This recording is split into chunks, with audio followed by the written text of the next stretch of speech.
Um acidente entre um trem e um carro deixou pelo menos 7 mortos na noite desta terça-feira em Nova York. Pelo menos 7 pessoas perderam a vida na terça-feira à noite quando um trem bateu em um automóvel na linha férrea em uma área ao norte de Nova York. A motorista do carro morreu no momento da batida do trem contra o veículo que atravessava a via. Eram 6h30 da noite no horário local. 6 passageiros do primeiro vagão morreram no incêndio registrado após o acidente. As autoridades ferroviárias da empresa Metro North confirmaram que a colisão aconteceu perto de Valhalla, poucos quilômetros ao norte de Manhattan, no estado de Nova York. Centenas de passageiros foram retirados do trem. Segundo a Metropolitan Transportation Authority, a agência responsável pelas ferrovias, a composição iniciou o trajeto na Grand Central Station, estação no centro de Manhattan. Começa no dia 2 de março o prazo de entrega da declaração do Imposto de Renda de 2015. Deve apresentar a declaração quem recebeu rendimentos tributáveis superiores a R$ 26.817,55 no ano de 2014. Também estão obrigados a apresentar o documento aqueles que receberam rendimentos isentos não tributáveis ou tributados exclusivamente na fonte superiores a R$ 40 mil. Vale também para quem obteve um ganho de capital na alienação de bens ou direitos ou realizou operações em bolsas de valores, mercadorias e afins em 2014. O prazo se encerra em 30 de abril e, caso o contribuinte não entregue a declaração, estará sujeito a multa. Ela pode ser feita pela internet, por programas próprios da Receita Federal ou por meio de aplicativos. Fora do Brasil, o Parlamento do Reino Unido autorizou nesta terça-feira a concepção in vitro de crianças vindas de 3 progenitores. A medida polêmica tem como objetivo prevenir doenças hereditárias. Por maioria esmagadora, a Câmara dos Comuns aprovou a concepção in vitro de crianças com material genético de 3 progenitores. Os legisladores ignoraram os críticos que consideram a medida uma fronteira perigosa que abre o caminho para a era dos bebês sob encomenda. Foi definida uma primeira legislação na qual as regras se aplicam apenas a doenças sérias mitocondriais. Não há qualquer ponto escorregadio aqui, como já mostramos na fertilização in vitro. Olho para trás sobre todos esses anos de debate sobre a fertilização in vitro. Nunca houve qualquer negligência ética. Tudo que as pessoas se preocupavam naqueles debates continua protegido hoje. Assim que a Câmara dos Lordes, a chamada Câmara Alta, sancionar a moção, como se espera, as primeiras crianças resultantes da técnica de 3 progenitores poderão vir ao mundo em 2016. Pesquisas demonstraram que a doação mitocondrial pode ajudar potencialmente quase 2.500 mulheres em idade reprodutiva no Reino Unido. Todas correm o risco de transmitir mutações nocivas ao DNA nas mitocôndrias, estruturas que fornecem a maior parte da energia necessária para a atividade celular. Além de receber o DNA normal do pai e da mãe, a criança receberá ainda uma pequena quantidade do DNA mitocondrial sadio de uma mulher doadora. As doenças mitocondriais podem ser devastadoras, afetando os órgãos principais e causando de cegueira a perda de massa muscular. A Igreja Católica e membros da comunidade científica britânica se manifestaram contra o procedimento. A Igreja é contra a fertilização in vitro em qualquer forma e por qualquer razão. Já os cientistas contrários à medida alegam que ela pode abrir caminho para a criação de bebês personalizados, como, por exemplo, a escolha da cor dos olhos ou do sexo da criança. E essa semana acontece uma reunião no Rio de Janeiro sobre o turismo durante as Olimpíadas. A ideia é fazer ações para receber os turistas estrangeiros, mas a segurança e a falta de água também devem entrar na pauta de discussões.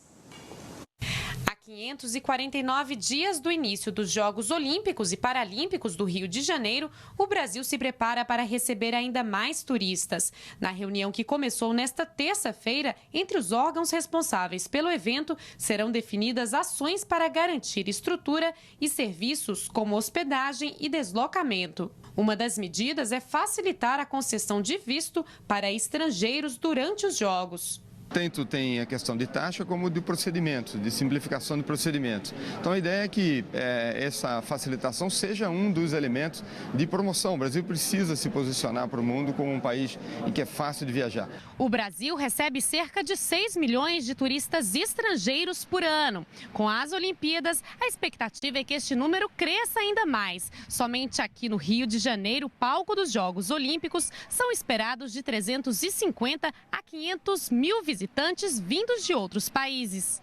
Segundo o Ministério do Turismo, a ideia é que o turista que vier acompanhar as Olimpíadas e Paralimpíadas aproveite para visitar outras cidades. É o caso de Marcos, que chegou ontem da Venezuela para conhecer o Brasil pela primeira vez. Bueno, vamos a conhecer Rio, mas também queremos conhecer praias do norte. O ministro do Turismo afirma que as melhorias para o setor vão ficar mesmo depois do evento. Não podemos perder a oportunidade de mostrar o Brasil através do Rio. Então tem um grande foco no Rio para os Jogos Olímpicos, mas esse ano olímpico, essa defesa de que a gente aproveite essa oportunidade, essa janela de promoção do Brasil para também promover outros destinos, é parte da nossa estratégia junto com a Embratur, para o Brasil e para o mundo, né? Falando ainda sobre esportes, o lutador Anderson Silva foi flagrado no exame antidoping e pode sofrer punições. O exame apontou a presença de substâncias ilícitas no organismo do atleta. Anderson Silva ainda pode pedir uma contraprova. E esse anúncio acontece na mesma semana em que o Comitê Olímpico Brasileiro colocou em vigor novas regras e punições para atletas e equipes flagradas no exame antidoping. Só lembrando que o MMA, que é o esporte praticado por Anderson Silva, não é uma modalidade olímpica. O sonho de disputar e ganhar uma grande competição pode levar alguns atletas ao limite. Hugo Parisi e Luana Lira, atletas dos saltos ornamentais, que o digam. Só o aquecimento já é puxado, quase 1 hora pulando e mentalizando os saltos que vão fazer nas piscinas. Depois são mais algumas horas de treinamento. Mas alguns atletas buscam atalhos para conseguir bons resultados e recorrem ao uso de substâncias ilegais. Para combater essa prática, conhecida como doping, o Código Mundial Antidopagem 2015 traz punições mais severas aos atletas que forem flagrados usando substâncias proibidas. Entre elas, a suspensão mínima do atleta, que dobrou em relação ao código anterior. Agora são pelo menos 4 anos longe das competições oficiais. Em muitos casos, alguns atletas, que foram pegos no doping, eles ficam ali treinando nesse período que eles estão e depois voltam e ainda voltam em período, digamos assim, em condições de competição. Agora uma pena de 4 anos, a coisa complica já bastante, né? É um ciclo olímpico até voltar de novo, então acho que realmente vai estar desmotivando o uso de qualquer substância proibida. O novo código também prevê a investigação da equipe do atleta que for pego no exame antidoping. Agora, médicos e treinadores, por exemplo, podem ser considerados responsáveis e até punidos pelo doping de um atleta. Ela entende a dopagem não como um mau passo ou uma decisão só do atleta, mas ela reconhece que existem interesses outros maiores envolvidos e que dirigentes, treinadores, médicos podem se envolver nesse processo justamente pela conquista de prêmios e pelos resultados e pela imagem positiva que o esporte traz. Eu acho muito difícil um atleta ter uma ação dessa sozinho, né? Geralmente ele tem por trás ali o técnico, o médico, um fisiologista que está orientando da melhor forma de fazer o uso do medicamento. Então eu acho que se tem gente participando, quem estiver participando tem que ser punido sim. Para a promessa brasileira dos saltos ornamentais, Luana Lira, quanto mais rigor, melhor. Não é justo você tá ali treinando duro, sempre ralando, né? E competir com uma pessoa usando outros benefícios. Isso é totalmente errado.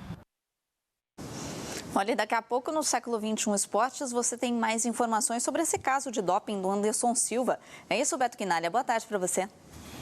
Isso mesmo, muito boa tarde, Renata, boa tarde, amigo Curtindo o Século News. Daqui a pouco a gente vai discutir um pouco mais aprofundado esse assunto, né?